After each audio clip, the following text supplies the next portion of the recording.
നമസ്കാരം. പ്രവാസി സർവ്വവാർത്ത ആരംഭിക്കുന്നു. ഈ വർഷം കുറച്ചാളുകൾക്ക് മാത്രം അനുമതി നൽകി ഹജ്ജ് കർമ്മം നടത്താൻ സൗദി അറേബ്യ തീരുമാനിച്ചു.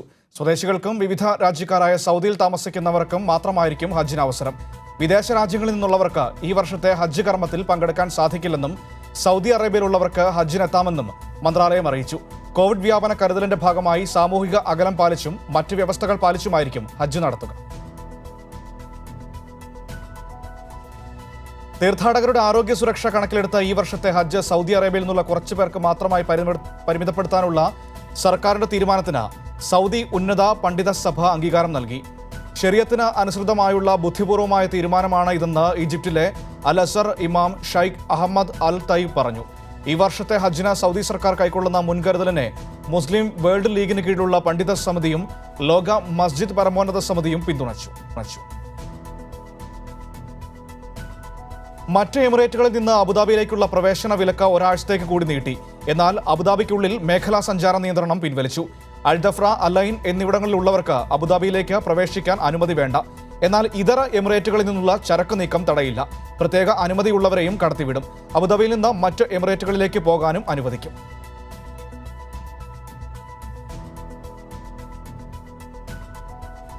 കുവൈറ്റിൽ വീടാന്തരം കയറിയുള്ള റാൻഡം ടെസ്റ്റ് പരിശോധനകൾ ആരംഭിച്ചു. ഹവല്ലി ഏരിയയിലാണ് പരിശോധനകൾക്ക് തുടക്കമായത്. ഇത്തരത്തിൽ രാജ്യത്താകമാനം സംഘടിപ്പിക്കുന്ന കോവിഡ് പരിശോധനകൾ വൈകുന്നേരം 5 മണി മുതൽ രാത്രി 11 മണി വരെ ആയിരിക്കുമെന്ന് മന്ത്രാലയ വൃത്തങ്ങൾ അറിയിച്ചു. ഖത്തറിൽ ശക്തമായ കാറ്റ് തുടരുന്നതിനാൽ ജനങ്ങൾ അതീവ ജാഗ്രത പാലിക്കണമെന്ന് കാലാവസ്ഥാ വിഭാഗത്തിന്റെ മുന്നറിയിപ്പ്. രാജ്യത്തിന്റെ ചില ഭാഗങ്ങളിൽ 27 നോട്ടിക്കൽ മൈൽ വേഗത്തിൽ കാറ്റ് വീശുന്നതിനാൽ ശ്വാസ സംബന്ധമായ രോഗമുള്ളവരും കുട്ടികളും പുറത്തിറങ്ങുന്നത് ഒഴിവാക്കണമെന്നും അധികൃതർ അറിയിച്ചു.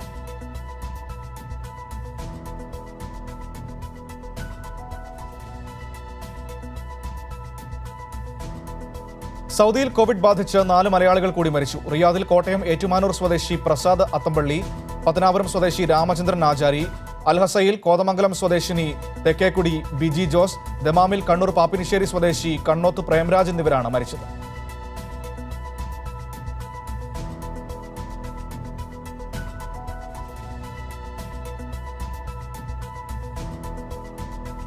റെസിഡന്റ് വിസയുള്ളവർക്ക് ഇന്നു മുതൽ ദുബായിലേക്ക് മടങ്ങി വരാൻ അനുമതി. നിലവിൽ ഔദ്യോഗികമായി വിമാന സർവീസ് ആരംഭിച്ച രാജ്യങ്ങളിൽ നിന്നാണ് പ്രവാസികൾക്ക് തിരിച്ചു വരാനാവുക. ദുബായിലെത്തുന്നവർ കോവിഡ് നെഗറ്റീവ് സർട്ടിഫിക്കറ്റ് ഹാജരാക്കുകയോ വിമാനത്താവളത്തിലെ പരിശോധനയ്ക്ക് വിധേയരാവുകയോ വേണം.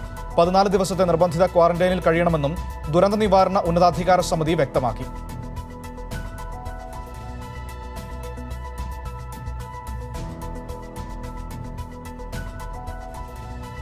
ജൂലൈ 1 മുതൽ ഖത്തർ മ്യൂസിയത്തിന് കീഴിലെ മ്യൂസിയങ്ങളും പൈതൃക കേന്ദ്രങ്ങളും പൊതുജനങ്ങൾക്കായി തുറക്കുമെന്ന് ഖത്തർ മ്യൂസിയം അധികൃതർ. സന്ദർശകർ കോവിഡ് പ്രതിരോധ നടപടികളുടെ ഭാഗമായുള്ള എല്ലാ മുൻകരുതലുകളും സ്വീകരിച്ചിരിക്കണമെന്നും വെബ്സൈറ്റുകൾ വഴി മുൻകൂട്ടി പ്രവേശന ടിക്കറ്റ് എടുത്തിരിക്കണമെന്നും അധികൃതർ അറിയിച്ചു.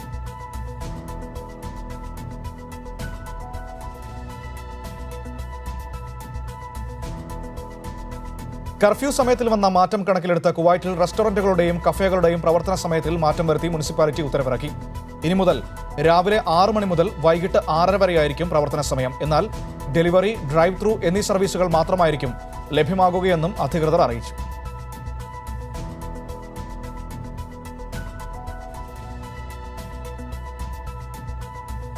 സൗദിയിൽ ഓഡിറ്റോറിയങ്ങളിലും ഹാളുകളിലും വിവാഹാഘോഷങ്ങൾ സംഘടിപ്പിക്കാൻ അനുമതി നൽകുമെന്ന് ആഭ്യന്തര മന്ത്രാലയം.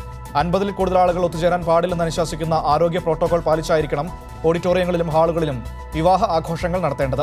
ഇത് ലംഘിക്കുന്നവർക്കെതിരെ ശിക്ഷാ നടപടികൾ സ്വീകരിക്കുമെന്നും അറിയിച്ചു.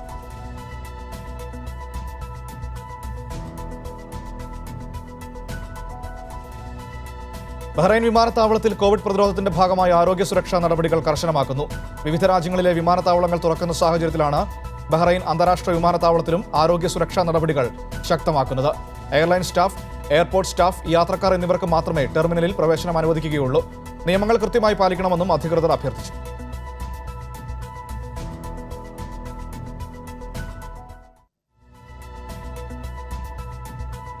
കുവൈറ്റിൽ ഓൺലൈനിൽ വാഹന രജിസ്ട്രേഷൻ പുതുക്കാൻ സൗകര്യമൊരുക്കുമെന്ന് അധികൃതർ.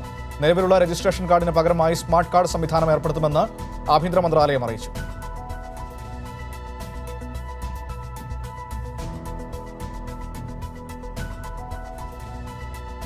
ദുബായിലേക്ക് തിരികെ വരാൻ ആഗ്രഹിക്കുന്ന താമസ വിസക്കാർക്കായി പുതിയ രജിസ്ട്രേഷൻ സംവിധാനം ഒരുക്കി.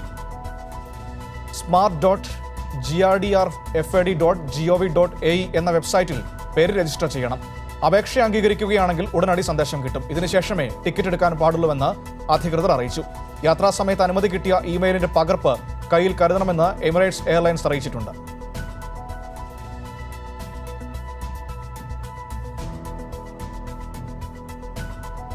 (2022) ലോകകപ്പ് ഫുട്ബോൾ മത്സരങ്ങൾക്കായി 80% നിർമ്മാണ പ്രവർത്തനങ്ങളും പൂർത്തീകരിച്ചതായി ഖത്തർ. മത്സരങ്ങൾക്കായി പൂർത്തീകരിക്കപ്പെട്ടത് 3 സ്റ്റേഡിയങ്ങൾ. 5 സ്റ്റേഡിയങ്ങളുടെ നിർമ്മാണ പ്രവർത്തനങ്ങൾ അവസാന ഘട്ടത്തിലാണെന്നും സുപ്രീം കമ്മിറ്റി മേധാവി അൽ നസീർ അൻ തവാദി അറിയിച്ചു.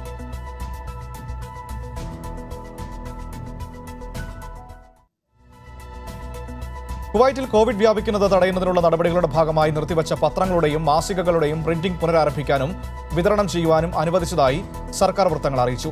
മന്ത്രിമാരുടെ യോഗത്തിലാണ് തീരുമാനം കൈക്കൊണ്ടത്.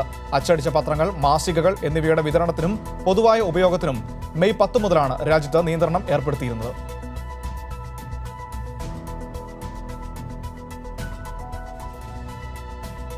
ഖത്തറിലെ റെസിഡൻഷ്യൽ ഏരിയകളിൽ നിർമ്മാണ മാലിന്യങ്ങൾ നിക്ഷേപിക്കുന്നതിനെതിരെ നിയമ നടപടികളുമായി പരിസ്ഥിതി മന്ത്രാലയം. സ്വകാര്യ മേഖലയിലെ മാലിന്യങ്ങൾ നിശ്ചിത സ്ഥലങ്ങളിൽ മാത്രം നിക്ഷേപിക്കണമെന്ന് ജനറൽ ക്ലിനിക് ഡിപ്പാർട്ട്മെന്റ് ഡയറക്ടർ മൊഖ്വിൻ അൽ ഷമരി അറിയിച്ചു. വന്ദേ ഭാരത് മിഷൻ ഖത്തറിൽ നിന്നും ഇന്ത്യയിലേക്ക് മടങ്ങിയത് 212 കൈക്കുഞ്ഞുങ്ങളടക്കം 7853 പേർ. 44 വിമാനങ്ങളിലാണ് ഇത്രയും പേർ ഇന്ത്യയുടെ വിവിധ പ്രദേശങ്ങളിലേക്ക് എത്തിയത്. വിദേശത്തു നിന്ന് ആളുകൾ മടങ്ങിവരുന്ന സാഹചര്യത്തിൽ ദുബായിൽ വിസ സേവനങ്ങൾക്കുള്ള ആമർ സെന്ററുകൾ 100 ഉദ്യോഗസ്ഥരെ കൂടി നിയമിച്ചതായി എമിഗ്രേഷൻ. 7 ഭാഷകൾ കൈകാര്യം ചെയ്യാൻ കഴിയുന്ന ഉദ്യോഗസ്ഥരാണ് ഇവരെന്ന് Dubai emigration director major Mohammed Al Marri പറഞ്ഞു. ബ്രിട്ടീഷ് സേഫ്റ്റി കൗൺസിലിന്റെ 2020 അന്താരാഷ്ട്ര സുരക്ഷാ അവാർഡ് ഖത്തർ പൊതുമരാമത്ത് അതോറിറ്റി വിഭാഗമായ ആഷ്ഗറിന്. അംഗീകാരം നൽകിയത് രാജ്യത്തെ തൊഴിലാളികളുടെ ജോലിസ്ഥലങ്ങളിൽ ഉൾപ്പെടെ നൽകപ്പെടുന്ന ആരോഗ്യ സുരക്ഷാ മാനദണ്ഡങ്ങൾ മുൻനിർത്തി. സൗദിയിൽ കർഫ്യൂ പിൻവലിച്ചെങ്കിലും സാമൂഹിക അകലം പാലിക്കുക എന്ന ആശയത്തിൽ നിന്ന് പുറകോട്ട് പോകരുതെന്ന് സൗദി നഗര ഗ്രാമകാര്യ മന്ത്രാലയം. റെസ്റ്റോറന്റുകളിലെ കുട്ടികൾക്കുള്ള കളിസ്ഥലങ്ങളും ഷീഷാവലി കേന്ദ്രങ്ങളും തുടർന്നും അടച്ചിടണം. പൗരന്മാരുടെയും താമസക്കാരുടെയും ആരോഗ്യം സംരക്ഷിക്കുന്നതിനുള്ള മുൻകരുതൽ നടപടികളുടെ ഭാഗമായി സാമൂഹിക അകലം പാലിക്കാൻ കഴിയാത്ത ഇത്തരം ഇടങ്ങൾ തുടർന്നും അനുവദിക്കില്ലെന്ന് മന്ത്രാലയം അറിയിച്ചു.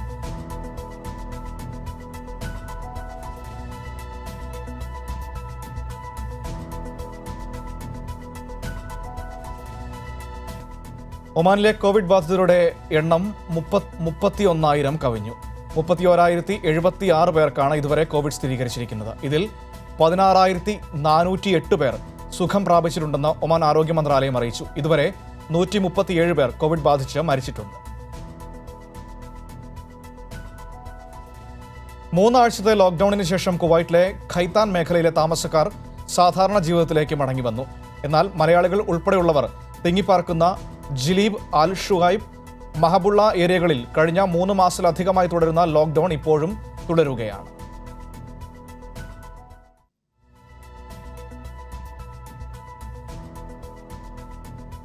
ഖത്തറിൽ കോവിഡ് ബാധിതരുടെ എണ്ണം കുറഞ്ഞു വരുന്നതായി ഖത്തർ ആസൂത്രണ സ്ഥിതിവിവര അതോറിറ്റി. രാജ്യത്തെ ശരാശരി 100 കോവിഡ് പരിശോധനകളിൽ നിന്നും 31% കേസുകളാണ് റിപ്പോർട്ട് ചെയ്യപ്പെട്ടിരുന്നത്. എന്നാൽ കഴിഞ്ഞ ഒരാഴ്ചക്കാലങ്ങളായി റിപ്പോർട്ട് ചെയ്യപ്പെടുന്ന കോവിഡ് കേസുകൾ 26% താഴ്ന്നതായി ആസൂത്രണ അതോറിറ്റി അറിയിച്ചു. അഭയാർത്ഥി കുട്ടികളുടെ വിദ്യാഭ്യാസത്തിനായി ഖത്തർ ചാരിറ്റിയുടെ $2 ദശലക്ഷം സഹായഹസ്തം. യൂണിസെഫിനാണ് ഖത്തർ സഹായം നൽകിയത്. തുർക്കി, സിറിയ എന്നീ രാജ്യങ്ങളിലെ അഭയാർത്ഥി കുട്ടികളുടെ വിദ്യാഭ്യാസത്തിന് വേണ്ടിയാണ് ഈ സഹായം. ഇന്ത്യയിലേക്കുള്ള വിമാനങ്ങളിലെ യാത്രക്കാർക്ക് റാപ്പിഡ് ടെസ്റ്റ് നടത്താമെന്ന് കുവൈറ്റ് കേന്ദ്ര സർക്കാരിനെ അറിയിച്ചു. പരിശോധനയ്ക്കുള്ള ചിലവ് യാത്രക്കാർ വഹിക്കണം. 2 വിമാന കമ്പനികൾ ഇപ്പോൾ റാപ്പിഡ് ടെസ്റ്റ് നടത്തുന്നുണ്ടെന്നും അധികൃതർ വ്യക്തമാക്കി. 1000 രൂപയാണ് ഇതിന് ചെലവെന്നും അധികൃതർ അറിയിച്ചിട്ടുണ്ട്.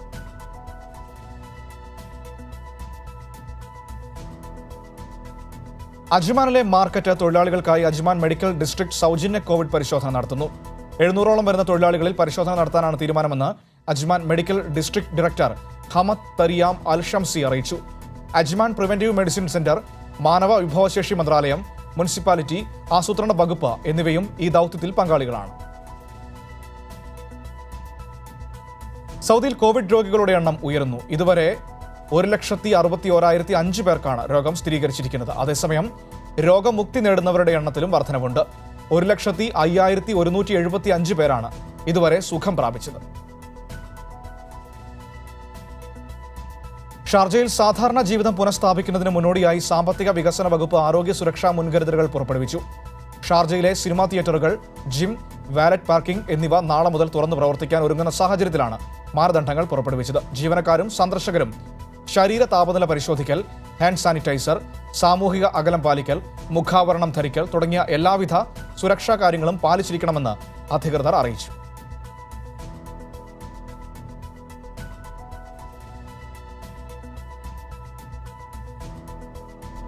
അഞ്ചാമത് ഷാർജ അൽജുബൈൽ സുഖ് ഈത്തപ്പഴ മഹോത്സവത്തിന് തുടക്കമായി. വിവിധ ഇനങ്ങളിലുള്ള ഈത്തപ്പഴങ്ങളുടെ പ്രദർശനവും വിൽപ്പനയുമാണ് മഹോത്സവത്തിൽ. സെപ്റ്റംബർ 17 വരെ നീണ്ടു നിൽക്കുന്ന മധുരോത്സവത്തിൽ ഓരോ വർഷവും ആയിരങ്ങളാണ് പങ്കാളികളാവുക. സാമൂഹിക അകലം പാലിച്ചുകൊണ്ടാണ് സന്ദർശകരെ അനുവദിക്കുകയെന്ന് അൽജുബൈൽ സുഖ് ഡയറക്ടർ എഞ്ചിനീയർ ഹമീദ് അൽസറൂനി വ്യക്തമാക്കി.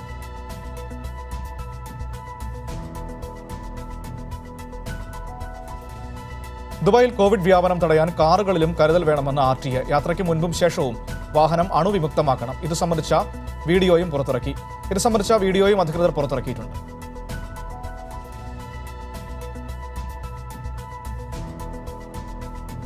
ലോകത്ത് കോവിഡ് ബാധിതരുടെ എണ്ണം 92 ലക്ഷത്തിലേക്ക്. മരണം 4,74,000 കവിഞ്ഞു.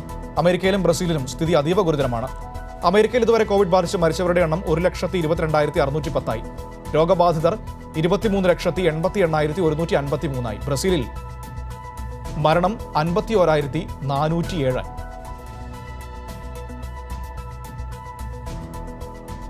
ഗൽവാൻ താഴ്വരയിൽ ഇന്ത്യൻ സൈന്യവുമായുള്ള ഏറ്റുമുട്ടലിൽ തങ്ങളുടെ 2 കമാൻഡിംഗ് ഓഫീസർമാർ കൊല്ലപ്പെട്ടെന്ന് സ്ഥിരീകരിച്ച് ചൈന. ആദ്യമായാണ് ഏറ്റുമുട്ടലിൽ ചൈന മരണം സ്ഥിരീകരിക്കുന്നത്.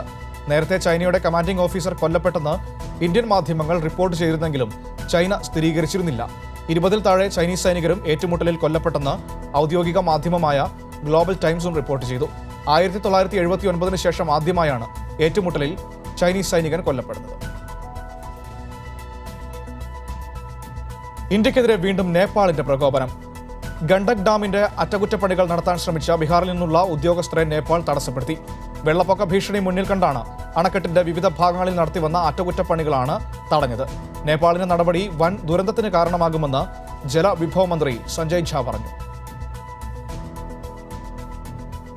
ശ്രീലങ്കയിലെ ആഭ്യന്തര യുദ്ധകാലത്ത് 2000-നും 3000-നും ഇടയിൽ സൈനികരെ കൊലപ്പെടുത്തിയെന്ന പരാമർശത്തിന്റെ പേരിൽ മുൻ LTT ഉപമേധാവി കരുണ അമ്മനെതിരെ അന്വേഷണം. 2010-ൽ മഹിന്ദ രാജപക്സെ സർക്കാരിൽ സഹമന്ത്രി സ്ഥാനം വഹിച്ചിട്ടുള്ള കരുണ അമ്മനെതിരെ അടിയന്തര അന്വേഷണത്തിന് ലങ്കൻ പോലീസ് തലവൻ ചന്ദന വിക്രമസിംഗെ കുറ്റാന്വേഷണ വിഭാഗത്തിന് നിർദ്ദേശം നൽകുകയായിരുന്നു.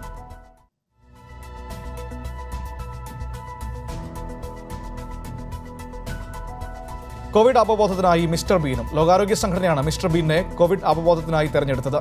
ബീന്റെ കാർട്ടൂൺ കഥാപാത്രം കോവിഡ് പടരാതിരിക്കാൻ വേണ്ട മുൻകരുതൽ ഏതെല്ലാമെന്ന് എഴുതിയ റോളർ കാണിക്കുന്നതായിട്ടാണ് മിസ്റ്റർ ബീൻ പ്രത്യക്ഷപ്പെടുന്നത്.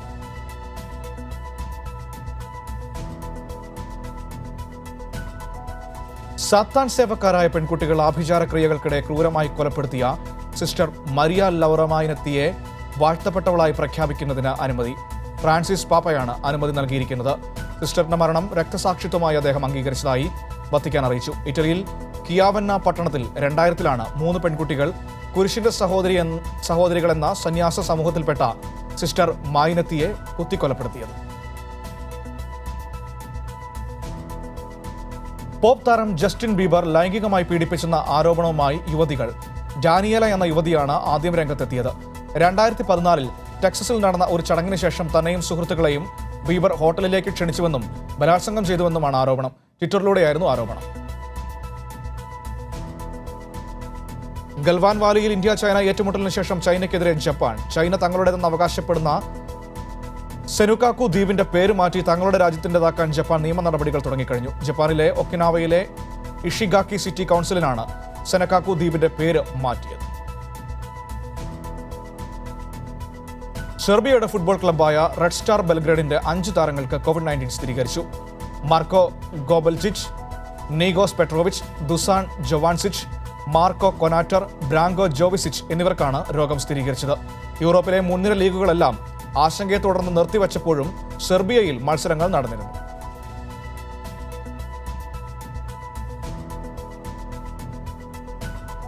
ഇതിഹാസ താരം അണ്ടർടേക്കർ വേൾഡ് റെസ്ലിംഗ് എന്റർടൈൻമെന്റിൽ നിന്നും വിരമിച്ചു. ട്വിറ്ററിലൂടെയാണ് 55-കാരനായ അണ്ടർടേക്കർ വിരമിക്കൽ പ്രഖ്യാപിച്ചത്. ഉചിതമായ സമയത്താണ് വിരമിക്കാൻ തീരുമാനിച്ചതെന്നും ഇനി തിരികെ വരാൻ ആഗ്രഹിക്കുന്നില്ലെന്നും അദ്ദേഹം അറിയിച്ചു. WWE ട്വിറ്ററിലൂടെ അണ്ടർടേക്കറുടെ വിരമിക്കൽ വാർത്ത സ്ഥിരീകരിച്ചിട്ടുണ്ട്.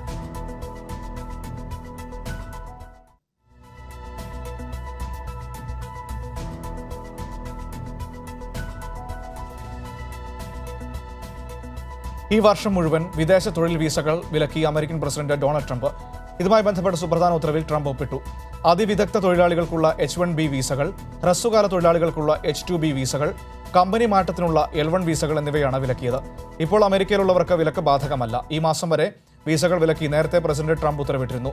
ഈ വിലക്ക് ഈ വർഷം മുഴുവൻ നീട്ടിക്കൊണ്ടുള്ള പുതിയ ഉത്തരവാണ് ഇപ്പോൾ വന്നത്.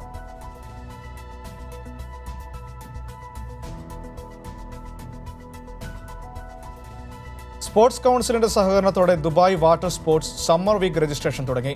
ദുബായ് സ്പോർട്സ് കൗൺസിൽ പ്രസിഡന്റും ഇന്റർനാഷണൽ മറൈൻ ക്ലബ് പ്രസിഡന്റുമായ Sheikh Mansoor bin Mohammed bin Rashid Al മക്തൂമിന്റെ നിർദ്ദേശപ്രകാരമാണ് കായിക പ്രവർത്തനങ്ങൾ പുനരാരംഭിക്കുന്നത്.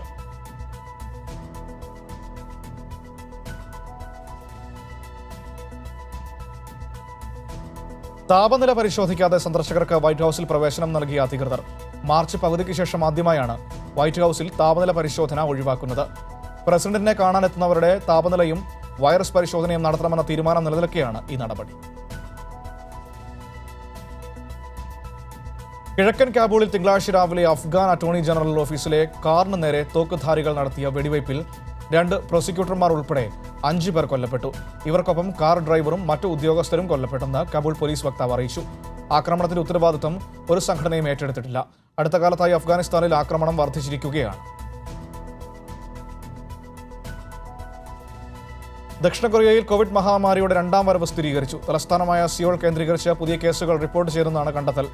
സിയോളിൽ അടുത്ത 3 ദിവസങ്ങളിൽ പ്രതിദിനം 30-ലേറെ പുതിയ കേസുകൾ റിപ്പോർട്ട് ചെയ്യുകയാണെങ്കിൽ സാമൂഹിക അകലം വീണ്ടും ഏർപ്പെടുത്തുമെന്ന് മേയർ പാക് വോൺ സുൻ പറഞ്ഞു. രാജ്യത്ത് രോഗവ്യാപന തോത് 1:8 എന്ന നിലയിലാണെന്നും 1 മാസത്തിനകം ദിവസം 800 രോഗികൾ വീതമായേക്കാമെന്നും മേയറുടെ മുന്നറിയിപ്പ്. ലോകത്ത് ദിനംപ്രതി കോവിഡ് രോഗബാധിതരുടെ എണ്ണം വർദ്ധിക്കുന്നതിനിടെ മുന്നറിയിപ്പുമായി ലോകാരോഗ്യ സംഘടന. ഇന്ത്യ അടക്കം പല രാജ്യങ്ങളിലും പ്രതിരോധ നടപടിയെന്നോണം ഏർപ്പെടുത്തിയ ലോക്ഡൌൺ ഉൾപ്പെടെയുള്ള നിയന്ത്രണങ്ങൾ പിൻവലിക്കപ്പെടുമ്പോൾ ജാഗ്രത കൈവിടരുതെന്നാണ് വിദഗ്ധർ നൽകുന്ന മുന്നറിയിപ്പ്. 4ാം തവണയാണ് ലോകാരോഗ്യ സംഘടന മുന്നറിയിപ്പുമായി രംഗത്തെത്തുന്നത്. പാകിസ്ഥാൻ ക്രിക്കറ്റ് ടീമിലെ 3 താരങ്ങൾക്ക് കൊറോണ വൈറസ് സ്ഥിരീകരിച്ചു. ഷദബ് ഖാൻ, ഹാരിസ് റൌഫ്, ഹൈദർ അലി എന്നിവർക്കാണ് കൊറോണ സ്ഥിരീകരിച്ചതെന്ന് പാകിസ്ഥാൻ ക്രിക്കറ്റ് ബോർഡ് അറിയിച്ചു. തിങ്കളാഴ്ച നടത്തിയ പരിശോധനയിലാണ് ഇവർക്ക് രോഗം ബാധിച്ചത്. താരങ്ങൾക്ക് ഞായറാഴ്ച വരെ രോഗലക്ഷണങ്ങളൊന്നും തന്നെ പ്രകടിപ്പിച്ചിരുന്നില്ല. പര്യടനത്തിനായി ഇംഗ്ലണ്ടിലേക്ക് പോകുന്നതിന് മുന്നോടിയായി നടത്തിയ കോവിഡ് പരിശോധനയിലാണ് രോഗം സ്ഥിരീകരിച്ചത്.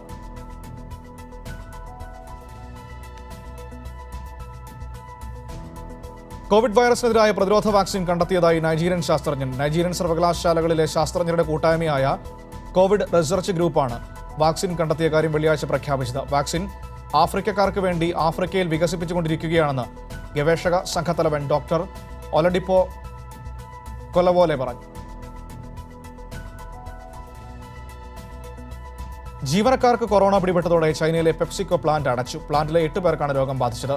രോഗബാധയെ തുടർന്ന് ബീജിംഗിലുള്ള പ്ലാന്റാണ് അടച്ചത്. രോഗബാധിതരായ 8 പേരിൽ 2 പേർ സിൻഫാദി ഹോൾസെയിൽ മാർക്കറ്റ് സന്ദർശിച്ചതായി Beijing centre for disease control and prevention deputy director അറിയിച്ചു. രോഗബാധിതരുമായി 87 പേർ സമ്പർക്കം പുലർത്തിയതായി കണ്ടെത്തിയിട്ടുണ്ട്. ഇവരെയെല്ലാം നിരീക്ഷണ കേന്ദ്രത്തിലേക്ക് മാറ്റുകയും ചെയ്യും. ബ്യൂട്ടി ഫിൽറ്റർ ആപ്ലിക്കേഷനുകൾ അടക്കം 30 മൊബൈൽ ആപ്ലിക്കേഷനുകൾ പ്ലേ സ്റ്റോറിൽ നിന്ന് നീക്കം ചെയ്ത് ഗൂഗിൾ. ഇനി മുതൽ ഈ ആപ്ലിക്കേഷനുകൾ പ്ലേ സ്റ്റോറിൽ നിന്ന് ഡൗൺലോഡ് ചെയ്യാനാവില്ല. അതേസമയം 20 മില്യണിലധികം ഡൗൺലോഡുകൾ ഇപ്പോൾ നീക്കം ചെയ്തിരിക്കുന്ന ആപ്ലിക്കേഷനുകൾക്കുണ്ട്. അതിനാൽ ഇവ ഫോണിൽ ഇൻസ്റ്റാൾ ചെയ്തിരിക്കുന്നവരോട് ഇവ നീക്കം ചെയ്യണമെന്നും നിർദ്ദേശം നൽകിയിട്ടുണ്ട്. ഗൂഗിളിൽ നിന്ന് നീക്കം ചെയ്തിരിക്കുന്നവയിൽ അധികവും സെൽഫി ആപ്ലിക്കേഷനുകളാണ്.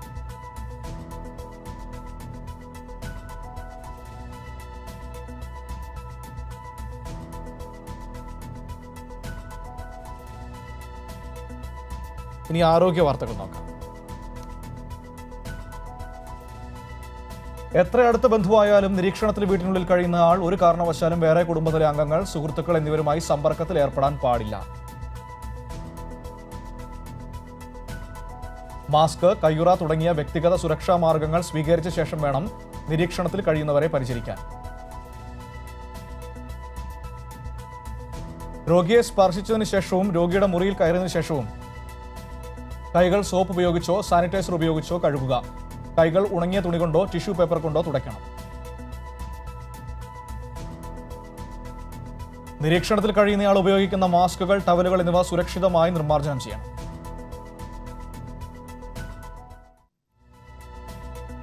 നിരീക്ഷണത്തിൽ കഴിയുന്നയാൾ ഉപയോഗിക്കുന്ന പാത്രങ്ങൾ, ബെഡ്ഷീറ്റ്, മറ്റു വസ്തുക്കൾ തുടങ്ങിയവ മറ്റുള്ളവരുമായി പങ്കുവയ്ക്കാതിരിക്കുക. ബ്ലീച്ചിംഗ് ലായനി 1 ലിറ്റർ വെള്ളത്തിൽ 3 ടീസ്പൂൺ ബ്ലീച്ചിംഗ് പൗഡർ ഉപയോഗിച്ച് പ്രത്യേകം കഴുകി വെയിലത്ത് ഉണക്കി വേണം നിരീക്ഷണത്തിൽ കഴിയുന്നയാളുടെ വസ്ത്രങ്ങൾ വൃത്തിയാക്കാൻ. തുവാല, തോർത്ത്, തുണി എന്നിവ കൊണ്ട് വായും മൂക്കും മൂടി വേണം ചുമയ്ക്കാനും തുമ്മാനും പാടുള്ളൂ. പൊതുസ്ഥലത്ത് തുപ്പരുത്. പനിയോ തൊണ്ടവേദനയോ എന്തുമാകട്ടെ, ചെറിയ രോഗലക്ഷണങ്ങൾ കണ്ടാൽ പോലും ഡോക്ടറുടെ സേവനം തേടുക. ഒരിക്കലും രോഗലക്ഷണങ്ങൾ കണ്ടാൽ പൊതുഗതാഗത സൗകര്യങ്ങൾ ഉപയോഗിച്ച് ആശുപത്രിയിൽ എത്തരുത്. ഇതിനായി ആരോഗ്യ വകുപ്പിന്റെ സേവനം തേടാം. COVID-19 കോൾ സെന്ററിലെ 0471 230 9250 0471 230 9251 0471 230 9252 എന്നീ നമ്പറുകളിലേക്കോ ദിശയിലെ 255 2056 എന്ന നമ്പറിലേക്ക് വിളിച്ചാൽ വേണ്ട മാർഗനിർദ്ദേശങ്ങൾ ലഭിക്കുന്നതാണ്. പ്രവാസി സർവാർത്ത പൂർണ്ണമാകുന്നു. നമസ്കാരം.